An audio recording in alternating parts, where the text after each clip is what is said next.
Scripture reading this morning is Proverbs chapter 10. If you hear the voice of God, the Proverbs of Solomon. A wise son makes a glad father, but a foolish son is the grief of his mother.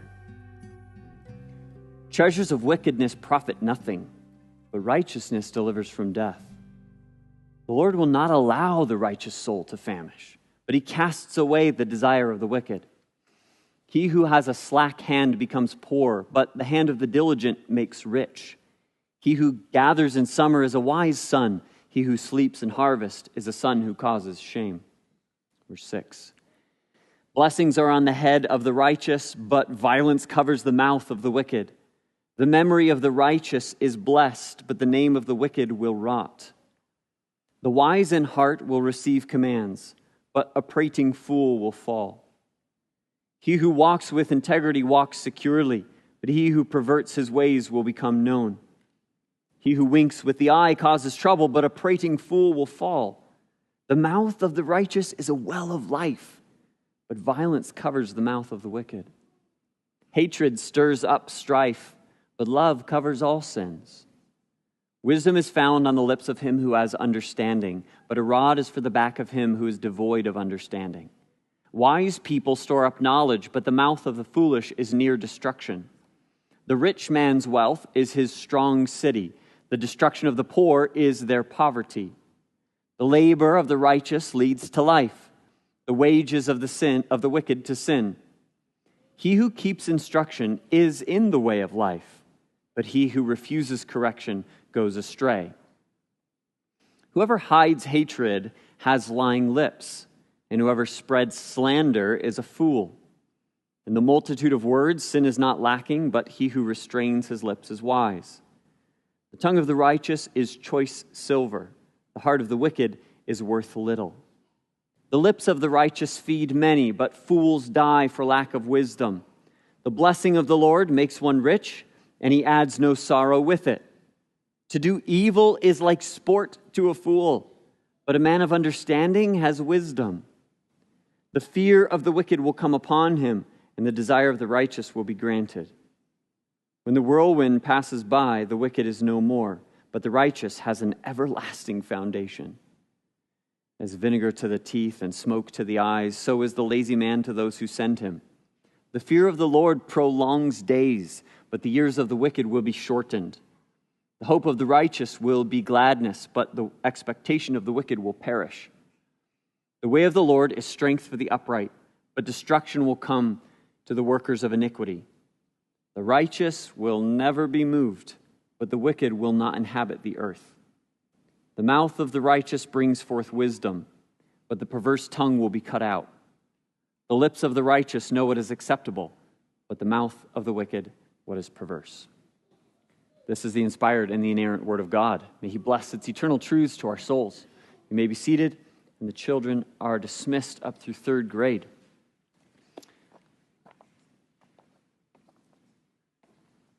I encourage you for a few moments as we transition here, you to just take a quiet moment in your heart. I know some parents are taking kids to classes, but would you take a moment in your heart to pray? Pray for God's blessing on his word being spoken and the receptiveness in my heart and in yours, in our heart as a church family. Would you do that? And we'll start in a moment.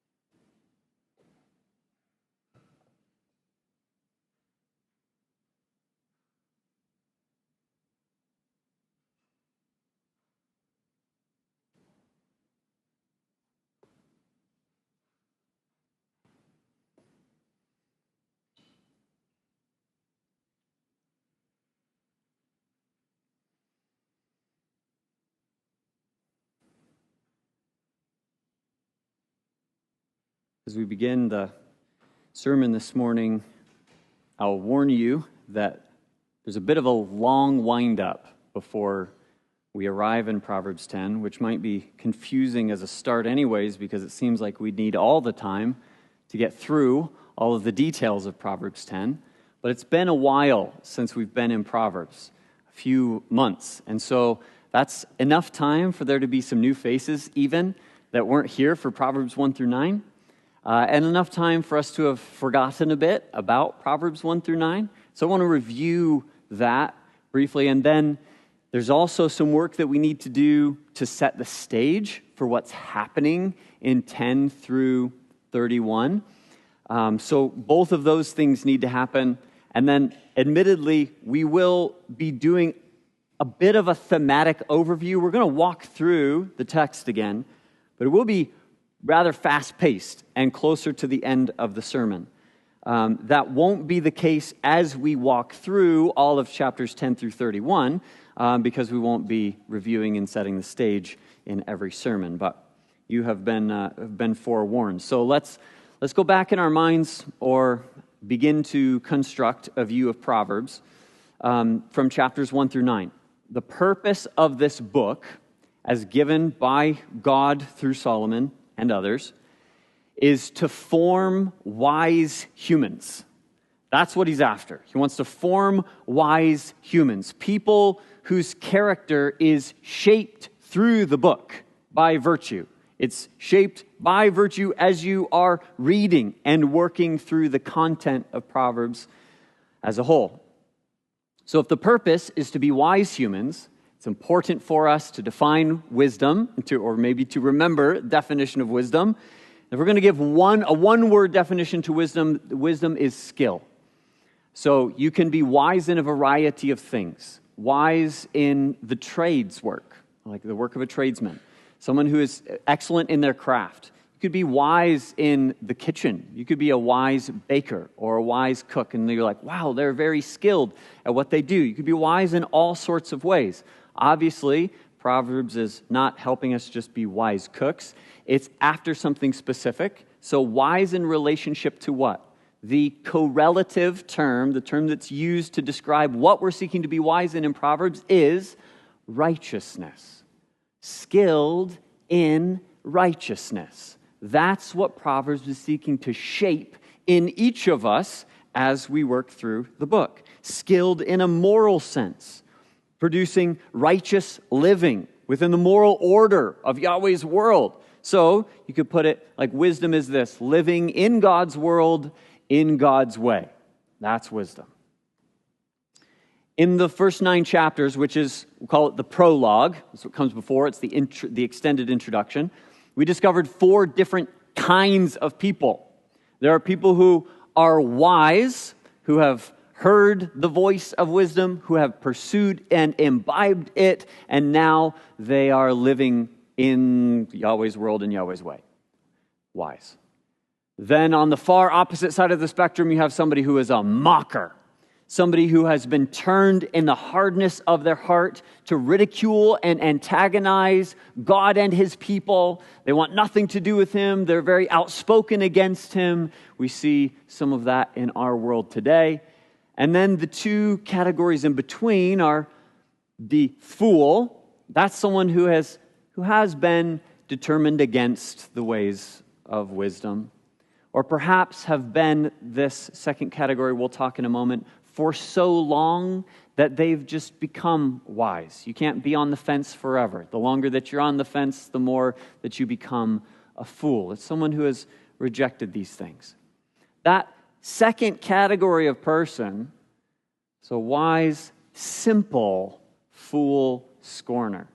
The simple one is really the one that Proverbs 1 through 9 has been addressing. He's also called the son. Right? The dad is after his son, and he's asking him to really make a choice, to decide which way he's going to go, to decide which way he's going to live. And there are only 2 options. You live in righteousness or you live in wickedness. You live in wisdom or you live in folly. And so he's crying out to the simple one, please hear me, listen to me.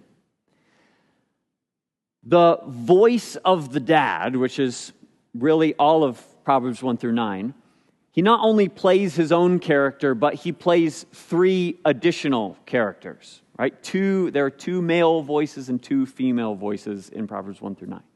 So there's the dad, and he's then acting also as an evil guy, and then he portrays the voice of a wise woman and a foolish woman.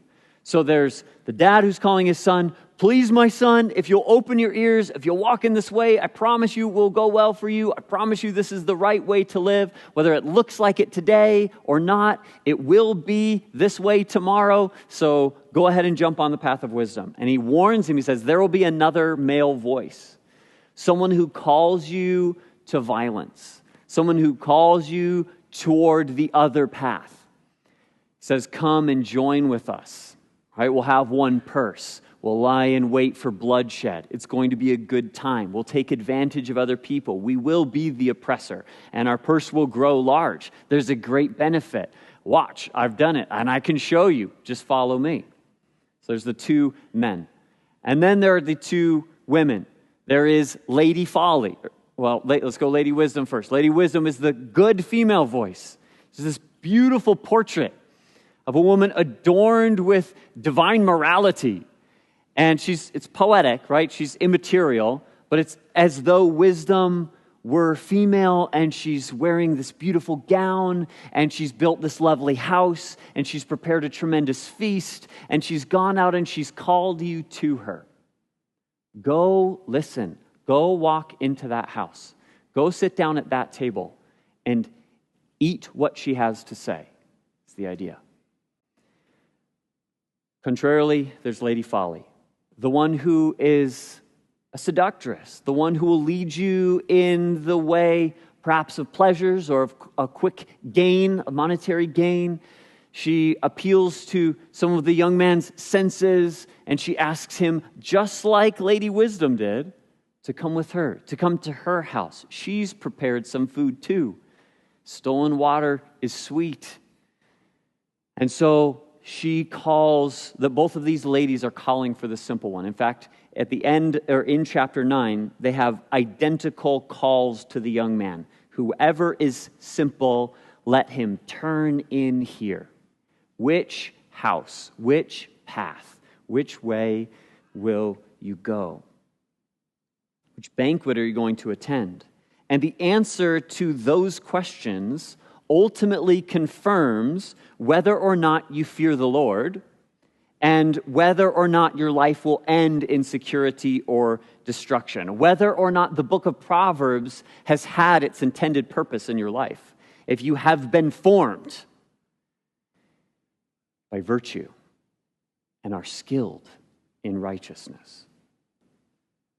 So, up through chapter 9, the tables are set, the food is prepared, the doors are open, the call is out. And so now, collectively, we do this all together, whether you sort of want to or not, because in the sermon, we walk together into the house of wisdom. So whether you're here because you want to be, or you're here as a guest, you're in the house as we read Proverbs 10 through 31. The feast, metaphorically in chapter 9, is chapters 10 through 31. That make sense? We've sat down at the table. Technically, the conversation hasn't started yet. What's wisdom? What's it going to be? What's she going to say? Proverbs 10 through 31 is the feast. It is the food. So the educational curriculum, the character formation that's supposed to take place in Proverbs is pictured with that metaphor, the metaphor of food. So now that we've sat down, the call is to enjoy the meal. Namely, to enjoy the words and the ways of God. The common fare in 10 through 31 is what we are well acquainted with as Proverbs. So chapters 1 through 9 is still proverbial. But we often think of or associate Proverbs as the short, pithy sayings, right? All of those things that just happen back back to back to back to back, and they go one after another, just like we read this morning. That's often what comes to mind when we think of the book of Proverbs and a proverb particularly. So we need to talk about what a proverb is for a moment, and this is review from the beginning of the series, but that was some time ago now. A proverb is, if you're taking notes, here's a one-line definition, a true statement that carries weight within a community. A proverb is a true statement that carries weight within a community.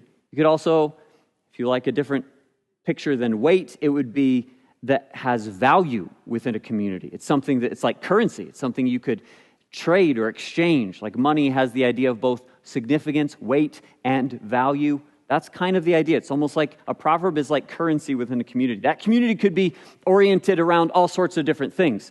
There are linguistic proverbs, proverbs that only make sense within one particular language. There are cultural proverbs. Maybe the community, it's like, oh, we have this collective cultural experience, and so we know what that sort of a statement is like. There are religious proverbs, ideas that really only make sense if you come from a particular theological construct, or there are familial proverbs. Every one of you has the sayings that get run around your house, like inside jokes that are for you guys, and other people would say, like, what's the point of that? That doesn't have value or weight in my life, but it does within your family. There's political and governmental proverbs. There's vocational proverbs, the things that you say in your line of work that other people who do that line of work get, but anyone else would sort of be lost. Like, I have no idea what you're even talking about. That doesn't make any sense to me because they're not within that community. So once again, just like wisdom is skill in what, now we have a community of what? What is this community in Proverbs whereby we know that these sayings have weight? The community is a community of people who fear the Lord.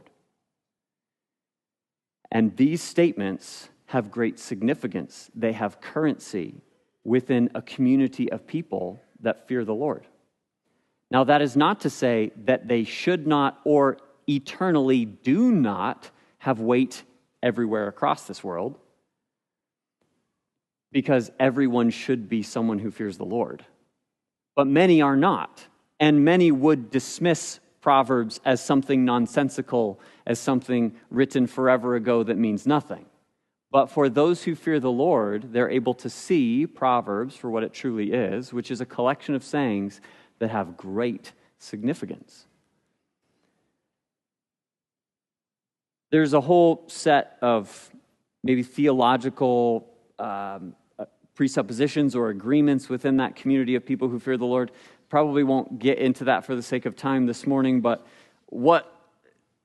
it's people who believe that Yahweh is the supreme creator of the world, and that he's controlling the world, and that he's knowable but also mysterious. Those sorts of things are all what bring us together as people who fear him. He's the cosmic creator God who we can know but also do not know. Therefore, we must possess the fear of the Lord. Proverbs are not always, but most often poetic, and they are most often, but not always, brief. And the most common feature of them is that they present some sort of contrast. And we'll get into this, we'll get into Hebrew poetry later, which means we're missing some stuff from chapter 10 today. That's just going to be the way it is.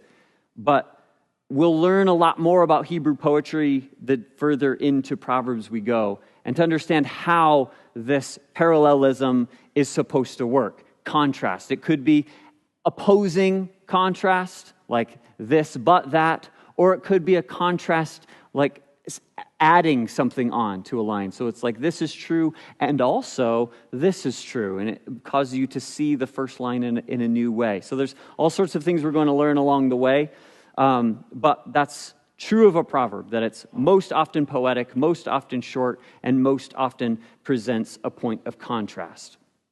It's often thought-provoking, which means you have to work to get it, which is part of what makes the way in which we're going about this tricky, to tackle a chapter at a time and to move quickly through something. It means you need to even go back and sit in something, sit in chapter 10, or even better, after this sermon, begin sitting in chapter 11 so that when we preach chapter 11, it will be alive to you.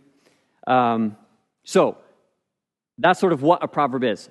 The last question we need to address or rehearse is the nature of a proverb. Exactly, like, how valuable is it? The question is often asked about the book, are Proverbs promises? You've probably heard that before, perhaps wondered it before. Like, how sure is this book? Because it seems, based on my experience, that one was true in my life and that one maybe wasn't true in my life, or at least I know of a circumstance where that one didn't take place or wasn't maybe trustworthy. And we have to be quite careful about how we think of this book. So, the Proverbs are true. Every line, every pair of Proverbs is a true statement. Completely, absolutely, undeniably. Never is a proverb to be found untrue in Scripture. We would have a massive issue if that were the case. But what the Proverbs do is they're intended to be pieces or pictures of the whole. So if Proverbs is a movie and every individual proverb is like a slide or a snapshot from that movie, you could look at this all sorts of different ways. There's 1,000 illustrations. If you're in the kitchen and you have all of these tools in front of you, you have whisks and you have spatulas and you have spoons, and you have all of these things. And every one of those things is true. Every one of them is real and actual and useful. But we do have a bit of an issue if you grab the nonstick frying pan and you're making scrambled eggs and you grab a fork and you're stirring it all up. Because you've just grabbed the wrong utensil for the task. And you've misused it. You've misunderstood its purpose. You've misapplied it, and now you have a mess on your hands. Whose fault is that? The Proverbs or the users? Right? It's like user error. You're like, oh, that wasn't the right one for this moment. So every really moment of life could be expressed, could be encouraged, could be corrected with a true word from God. But we do have to be careful, because a proverb is not normally like a Swiss Army knife that's just ready to be used in all of these various applications. That's quite a dangerous way to view the Proverbs. They are each a specialized tool that has a particularly relevant moment. Well, how do I know which one to use in the right moment? Wisdom.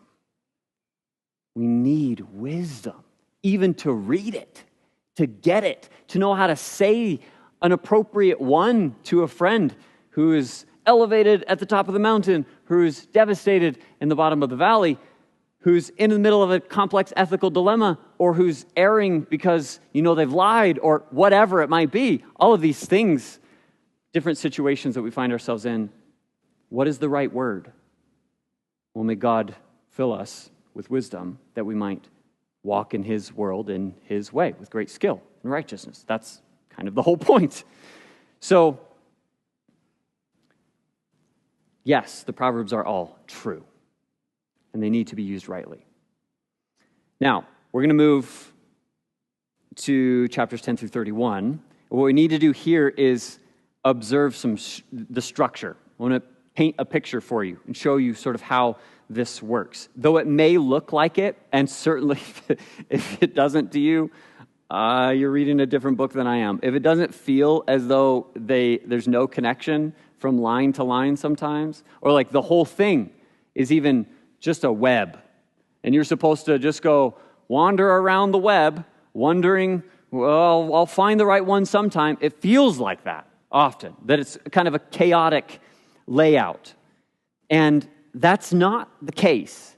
Proverbs is not randomly laid out. In the final words of Ecclesiastes, the author notes that in addition to being a wise man, a skilled in righteousness man, Kohelet, or the preacher, Solomon, he also taught the people knowledge, and he pondered, and he searched out, and he arranged, he set straight, he laid carefully in order many proverbs. They're not haphazard. It's not random.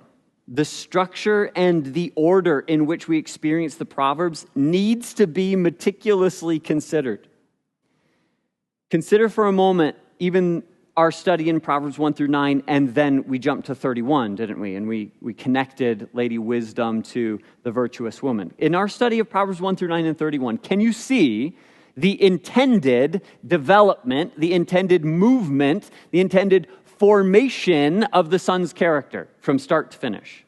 You see that he's moved from being this passive, undecided, simple pupil to being this engaged, virtuous man.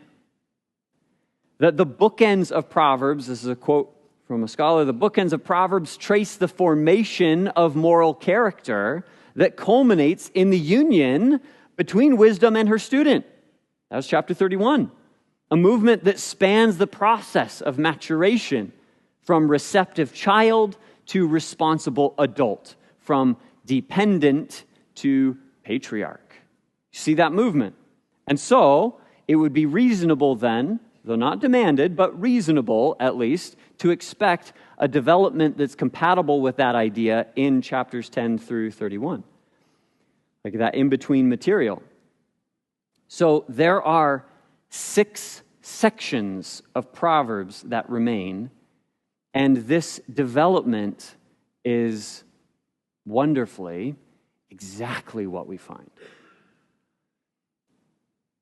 So, these are the 6 sections left. Solomon 1. This is the collection of Solomon that begins in chapter 10, verse 1 with the Proverbs of Solomon. That spans from chapter 10 all the way to chapter 22, verse 16. Okay, wow, we have a lot of material in front of us. Like the next section is a colossal section, and it's split almost exactly in the middle in 2 definitely different sections based upon the form of the Proverbs that are inside of them. I will come back to this slide. If you're jotting down notes, don't panic. Section number 1, I want to point out this really cool and beautiful thing to you. The Proverbs of Solomon, when he says that, he says the Proverbs of Solomon, Solomon's name, the Hebrew characters all have numeric value. Kind of like Roman numerals have numeric value. So when you take the 4 consonants of Solomon's name, Shalomah, you add up to the total, numerically, of 375. Interesting, but who cares, right? Well, there just so happen to be 375 verses, Proverbs, in this section. Well, that's a wild accident, isn't it? This must be random. This must be chaotic. I don't think Solomon knew what he was doing. Oh, every one is carefully laid out. How exactly in the minutia? Have fun. Study with me this week. It's an adventure. But they've been laid out. So this first section is 375 verses long, based upon the name of the man who wrote it. This is the magnum opus of Solomon. It's his greatest proverbial work right here in chapters 10 through 22, verse 16. That is split in the middle. And you say, well, why are you saying on this left side, okay, elementary wisdom, intermediate, how do we know that? Well, in this first section, your homework assignment for the week is to go through chapters 10 through 15 and to underline every time the word but is translated. This, but that. This, but that. And what you will find is that in nearly every verse, you will be underlining the word but. So the form is antithetic or opposite parallelism. This and that. This and, or this but that. This but that. What that shows us, so the form has meaning. The form accomplishes something. What he's doing here is he demonstrates the moral dualism that develops out of those opposite sayings. So what it becomes is righteous, wicked, wise, fool, right, wrong, black, white. It's very simple, it's foundational, it's elementary, it's the basics, the beginning of a wise character, is to know, based on these indicative observations, meaning he's not really calling the son to action. There's only one command in chapters 10 through 15. Isn't that interesting? You think Proverbs is being full of commands, and it is, but not really here. He's saying, let me show you the simple truth. And before you dive into all your activity, let your mind be fashioned. Then the form shifts in chapter 16 through 22.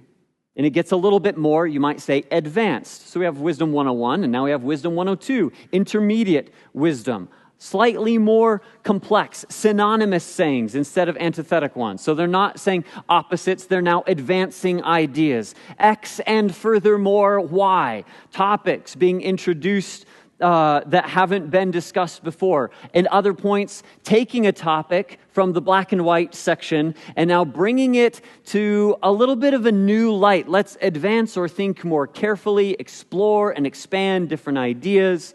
Now, as I mentioned, there are a couple new concepts that might be more complex than just a black and white setting. Take, for example, friendship. Friendship isn't mentioned in chapters 10 through 15, but it does begin to come up in chapter 16 and following. Why? Because friendship is a little bit more complicated than righteous wicked.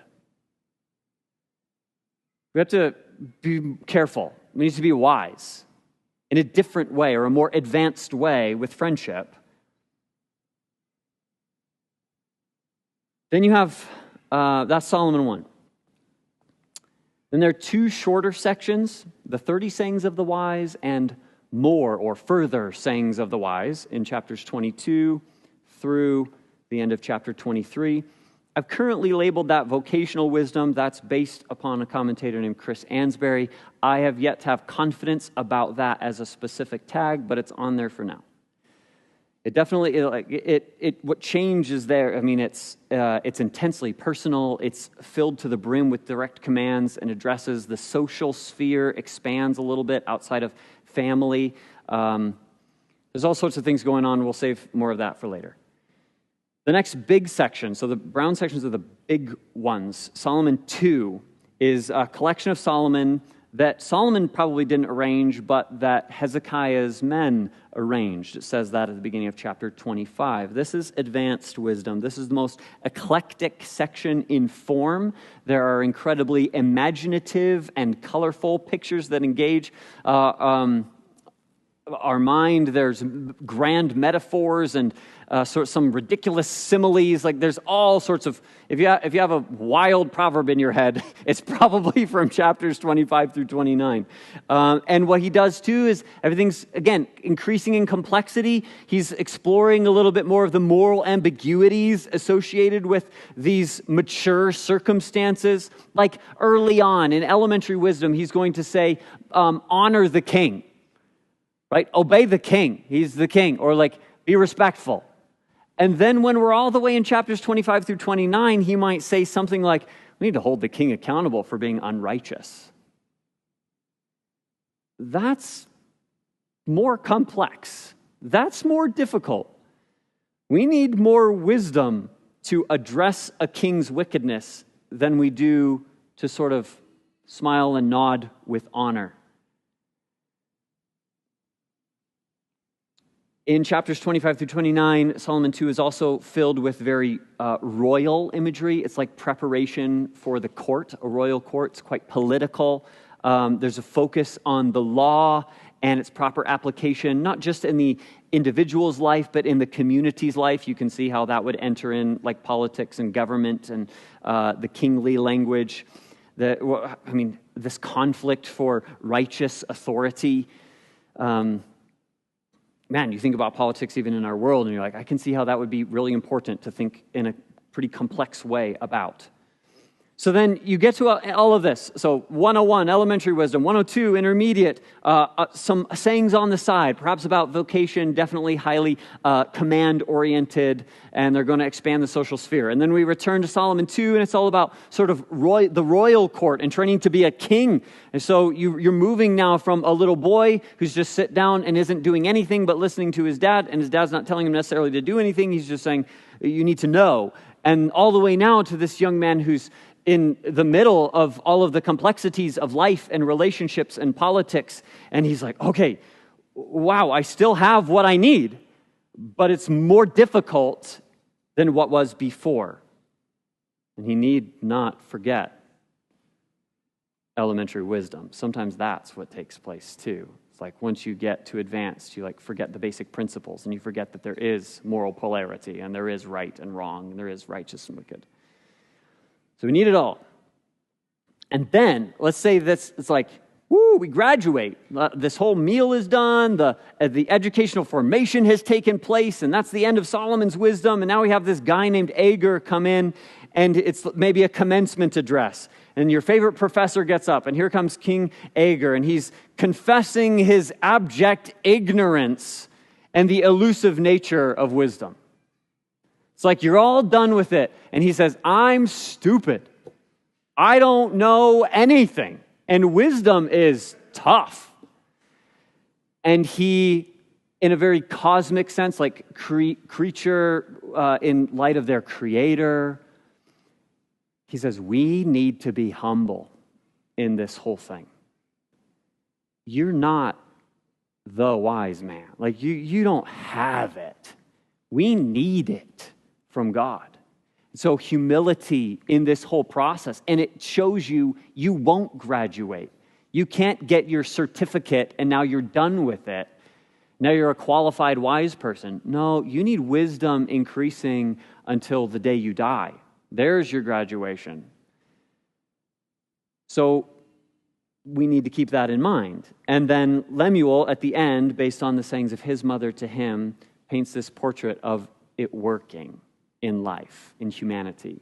That there's a wise couple and a wise king and a wise wife. The accumulation of the instruction is this competent ruler and a lovely woman who fear the Lord. So that's the big picture, which to me is tremendously helpful. But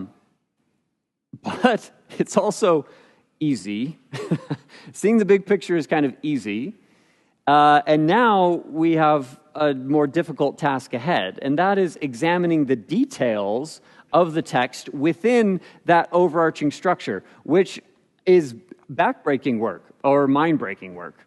That you can see it on the big picture, I hope. If you can't now, I believe you'll be convinced of it as we go through. But then to say, okay, now let's read through chapter 10, elementary wisdom. How are these things exactly connected? And I'm been humbled this week by Proverbs 10, and to a degree still lack confidence as far as the best way to walk through it. But that's okay. In fact, it might be intended that we need to keep walking through it and labor in wisdom. And the purpose isn't that now, the pastor has the best way to walk through it, so we'll all sit down and get it. The idea is that we're the simple son who sat down and we're ready to work. Ready to work and labor in wisdom. It's interesting in this first verse when he says the wise son makes a glad father, but a foolish son is the grief of his mother. We're like, oh, this is familiar. So much is the same. The same players, mom and dad and son, as Proverbs 1 through 9. The same setting, the household setting. Even the same order of verbiage that we find at the beginning. Same topic, wisdom and folly. Okay, good, I'm sort of at home. But what's changed? What's changed in verse 1 of chapter 10 is the position of the son. So the dad is not commanding his son. The class on elementary virtue or elementary wisdom is informative rather than imperative. It's time for you to fend for yourself. It's time for you to learn how to eat wisdom on your own, to use discernment to understand the sayings, to develop moral reasoning and desire, and to grow in the wisdom of Yahweh.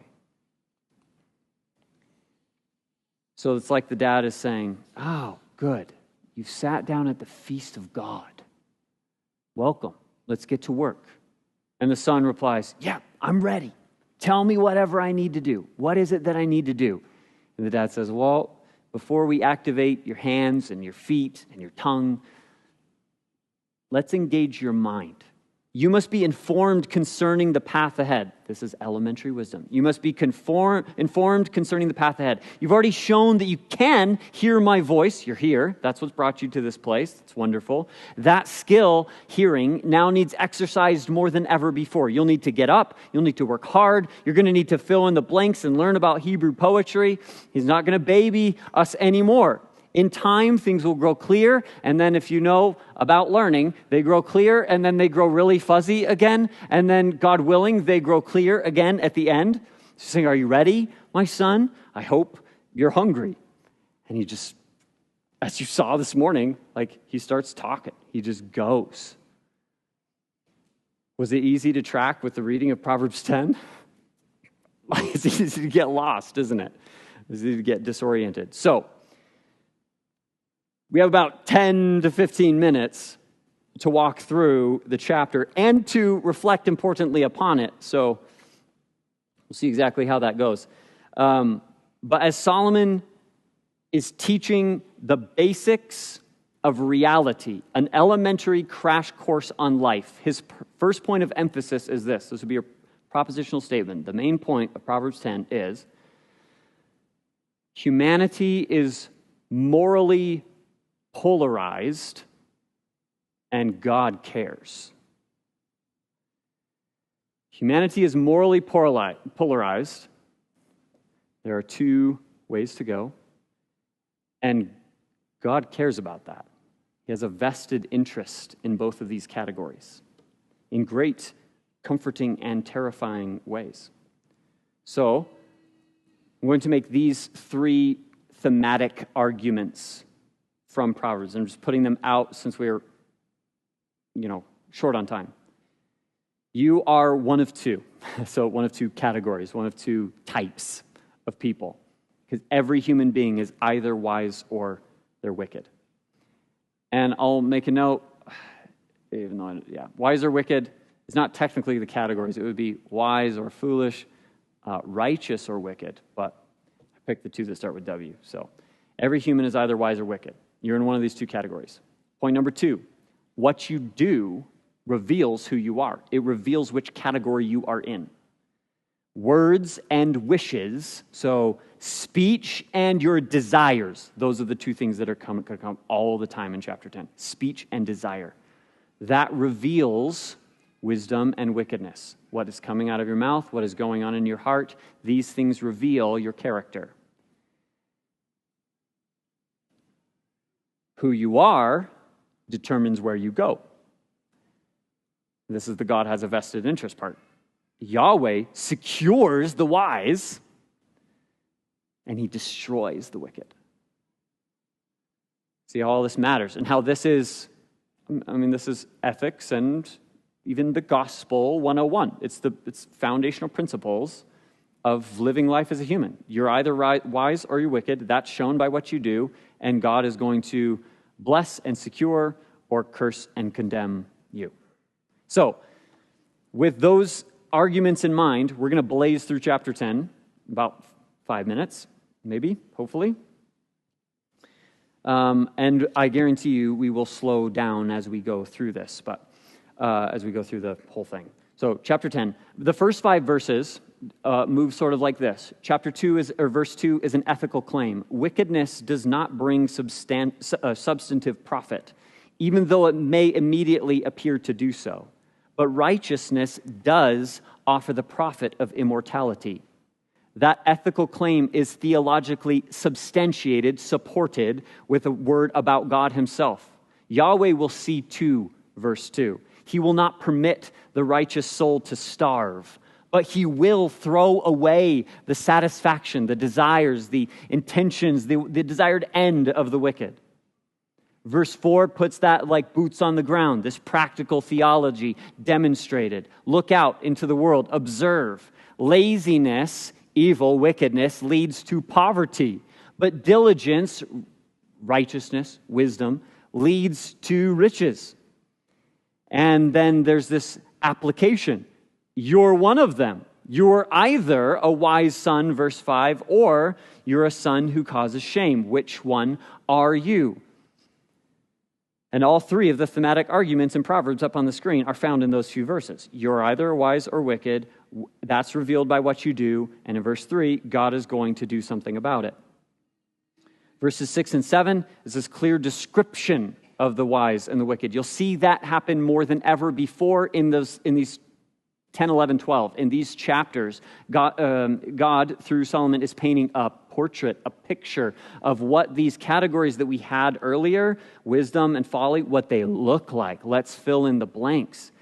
So a clear description of the righteous and wicked. The righteous are covered with blessing forever, while the wicked cover themselves with sin and are forgotten.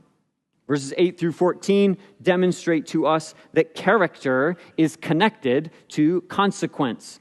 That's sort of 2 and 3 together. In verse 8, wise people have hearts and ears toward instruction and will be established thereby, while the fools around them are too busy talking to listen, and they will fall. Verse 9, if you, however, would prefer to avoid tripping altogether, then live with integrity and be established. Or carry on with your moral perversion and be exposed. Verses 10 and 11, those immoral verbal offenses sort of come in all shapes and sizes, but they are springs of death. There's all sorts of wicked ways to speak, verses 10 and 11. But the mouth of the righteous, on the other hand, is like a well of life. It's refreshing. It courses out of this person who's been changed with blessing upon blessing upon blessing on the people around them. Verse 12, Dad says, I've already spoken of sinful violence covering the mouth of the wicked, but covering is not always bad. In fact, love itself covers sin. Praise God for that, right? Love itself covers iniquity, but hatred does the opposite. It riles up and stirs up and exposes more and more sin. Verse 13, those of you who are skilled in hearing are blessed with the gift of soft correction, easy to persuade. But words aren't sufficient for those who reject a life of virtue. For those who are filled with sin, the correction becomes stronger. That's gradually increasing unto an ultimate and awful condemnation. Verse 14, that is illustrated by the following picture, that wise people are storing up the things they hear, and that prepares them for the day of trouble. But instead of actively listening, the fool is actively jabbering on, which means that he cannot hear and is unprepared for trouble. Verses 15 through 17 work off of that word saving up or storing up. So he's like, speaking of saving up valuable things, let's talk moral economics. You cannot save up enough material treasure to build a fortress against judgment. That kind of work will only be rewarded with a crooked path that leads to death. The labor, the work of righteousness, faith and obedience, those may appear unrewarded, but they are not. The reward is life. You see that in 16 and in 17. Then 18 through 21 shows us that what we say reveals our character. So that's sort of point number 2 again. What you do reveals who you are. Words reveal character. Verse 18, a fool's tongue hides sin with lies and spreads sin with slander. Without hiding it inside, spreading it all around. Verse 19, as a general rule, give careful consideration to your words before they exit your mouth. Odds are the more you vet your words, the fewer will come out. Verse 20, but what does come out, if you vetted your words and are wise, will be tremendously valuable and substantive, meaning money and food, valuable and substantive. The fool gives less consideration to his words, which often results in their superabundance. Unfortunately, they are not valuable and are not substantive, so their recipients are starved by hearing. Verses 22 through 30 will probably be difficult to catch because it's a whole poem and we're blitzing. I understand that. 22 through 30 is a poem that works in A, B, C, A, B, C. So the A, the first point that you see moving, is that the Lord adds something. So that's verse 22. The blessing of the Lord makes one rich, and he adds no sorrow in it, no sorrow with it. And then down in verse 27, the fear of the Lord prolongs, adds days. The same two words in 22 and 27. So God has a vested interest in this like these morally polar paths, and this is what you should expect on them. So God is adding something. And then you have like a game or joy in verse 23. Evil is like a game to a fool, but a man of understanding has wisdom. And then down in verse 28, the hope of the righteous will be gladness. It looks quite different to us, but similar idea in Hebrew. It's joy, it's fun, it's sport. But the expectation of the wicked will perish. And then the third piece is that the establishment of the righteous person. And that's found in verse 25. When the whirlwind passes, the wicked are no more, but the righteous has an everlasting foundation. And then verse 30, the righteous will never be moved, but the wicked will not inhabit the earth. So it's a poem about the morally polar paths and what one can expect from God concerning himself while he's on that particular path. Crushed on one, blessed on the other. Chapter 10 ends with verses 31 through 32. It's kind of a final word for the day on words. And in verse 31, the fruit of the righteous mouth is good. So the righteous person is kind of pictured like a tree in verse 31. He's bringing forth fruit, and the fruit is excellent and beautiful. It's crisp apple. It tastes good. It's a blessing to the people around him. But evil tongues, like a bad tree, is cut out because their fruit is sour. There's a bit of like a vineyard, maybe, imagery. And then verse 32, what happens to this person who's constantly bearing good fruit is that they acquire the taste for good fruit. So they actually learn what is acceptable. Their lips begin to become acquainted with righteous words. But similarly, the perverse mouth becomes familiar with perversity. And so they acquire a taste for sour fruit. You didn't think I would do it. But that was like 6 or 7 minutes. So, you are one of these two categories. Every human is either wise or wicked. What you do reveals who you are. Like your activity matters. It speaks something about you. And then the fact that you are one of these two means that God is going to do something with you and to you, and it will either be the best thing ever or the worst. So that can produce a few different responses in us. So grant a few minutes of like concluding application thoughts. This could, I think, do one of these three things. Here's 3 responses to Proverbs 10 and those 3 principles that we just looked at. One is that you could be concerned. As a believer, a concerned believer, anxious, condemning of oneself. I know that my fruit is not what it ought to be. I know that I practice sin. I know that. And so it's telling me that I'm unrighteous and I should be condemned. And I would encourage you with a few thoughts. One is to remember that, we all came from wickedness and from folly. That is our origin story. That's who we were.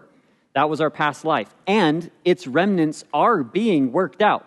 Scripture allows room for that, right? We're not glorified today. We will be glorified. And so we're wrestling against spiritual evil, and we're wrestling against the desires, conflicting desires, and the demands of our flesh, and we're wrestling against the memory and the reality of our sin. So what do we do with that to the concerned believer? I mean, Remember also that Jesus loves sinners. So while we were yet sinners, Christ died for us. That was when he moved in love toward us. It was while we were against him. And then he called us into himself, into his life, and we've been united with him. Remember also that righteous people do wicked things. We see that in Scripture all over the place, don't you? Righteous people do wicked things. So your deeds do not determine your moral category. They reveal a moral category. Your deeds do not determine a moral category. They reveal it. So, I might not have time for it, but I'm going to quote Lewis. This was really helpful. I was just reading Great Divorce a few weeks ago, and there's one character in the Great Divorce who just gets done with a really grumbly monologue, and here's what happens after that. It says, "The shrill, monotonous whine died away, as the speaker, still accompanied by the bright patients at her side, moved out of hearing. 'What troubles you, son?' asked my teacher. 'I'm troubled, sir,' said I, 'because that unhappy creature doesn't seem to me to be the sort of soul that ought to be even in danger of damnation. She isn't wicked. She's only a silly old woman who has gotten into the habit of grumbling. And one feels that a little kindness and rest would change and put her all right. That is what she once was. That is maybe what she still is.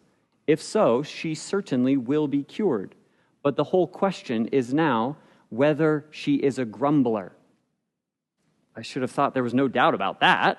'Aye, but you misunderstand me. The question is whether she is a grumbler or only a grumble.' Righteous people sin. We are a grumble. But if we are characterized by grumbling and we are a grumbler, then we are condemned. You see the difference, that one is who you are and one is something that you've done. And there's an important distinction between the two. He goes on to continue clarifying. We're out of time. So there's a distinction there. So the call, the encouragement, is to stop looking at your sin and stop looking at yourself and look again to the cross of Christ. Look again to Jesus, the just and obedient substitute. Remember that he has died for you. Then there's also the middle category, someone who is comforted by the gospel. Someone who has heard this and is like, no, I get it. I can understand it. I can rehearse it. I know who I was. I know that I was condemned. I know that Christ, the righteous, lived the righteous life for me, and he died a sinner's death for me. I know that the Spirit of God in his grace has given me ears to hear, and I know that I'm in conflict concerning my present desires, for they're frustratingly split between the old world and the new world. But I also know that one day this conflict in my heart is going to be over. It'll be resolved by resurrection. I believe that. And so I will continue in hope. That's good. That's a good response. And then the third and final one is a scary one. And that's somebody that's unconcerned, that they heard and they don't really care what Proverbs 10 has to say. Okay. Right, wrong, good, bad, heaven, hell. Doesn't really matter to me. Then you're on a dangerous path. That's what Proverbs 10 has to say. There is a hell ahead. So hear and be wise. Now, while you yet breathe, while Lady Wisdom and while Solomon and while God himself are calling to you through the gospel, hear and believe.